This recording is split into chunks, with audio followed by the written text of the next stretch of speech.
Arts and Culture Minister Paul Mashatile has pledged that government will work hard to fight music piracy.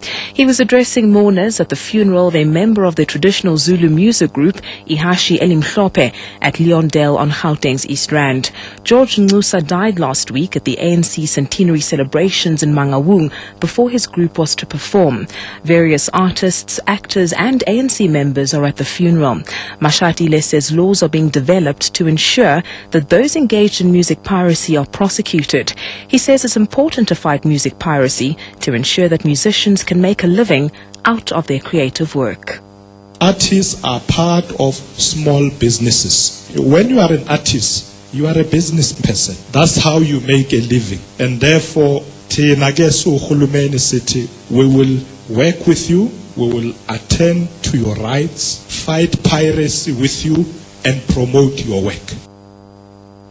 The South African Post Office has declined to comment on reports that a cybercrime syndicate has stolen 42 million rand from the Post Office's financial institution Postbank. According to a Sunday Times report, the theft occurred between the 1st and the 3rd of January. Postbank holds millions of rands in deposits and processes social grants. According to the report, the syndicate had a good knowledge of the Postbank's IT system. Post Office spokesperson Lungile Lose says he's unable to share any information on the matter as it's currently under police investigation. 4 suspects believed to be part of a syndicate have been arrested and charged with theft of several motor vehicles from a warehouse in Gale Street in Durban last week. Police have recovered most of the vehicles, which included Toyotas and Hondas.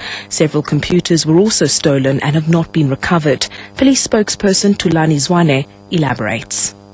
The Umbilo police opened a case of housebreaking with intent to steal and theft after a warehouse that was storing the imported cars were broken into at Umbilo area. The suspects stole 12 cars from that warehouse. During the investigation, the police managed to arrest 4 suspects aged between 29 and 32 years old. The members also recovered 10 stolen cars.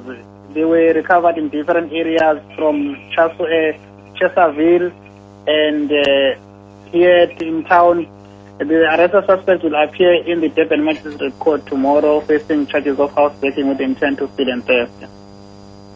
Environmental Affairs Minister Edna Molewa says an additional 150 rangers will be deployed to the Kruger National Park this year in a bid to combat rhino poaching. They will reinforce the existing 500 rangers currently employed in the park. Molewa was briefing the National Press Club in Pretoria. Her announcement follows the news that at least 11 rhino have already been killed in the country this year. Last year, 448 rhino were killed in South Africa. Molewa says over 230 people have been arrested for rhino poaching.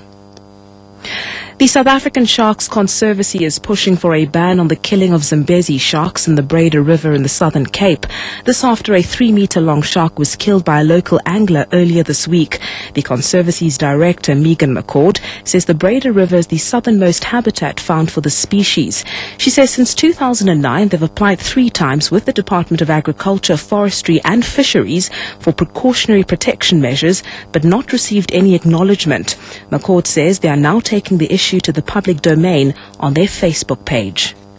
What we're doing now is we're taking this issue to the global population, people who care about maintaining our marine environment and conserving our marine resources. And we've launched a petition online to stop the killing of bull sharks or Zambezi sharks in the Breda River until we have a better scientific understanding of them.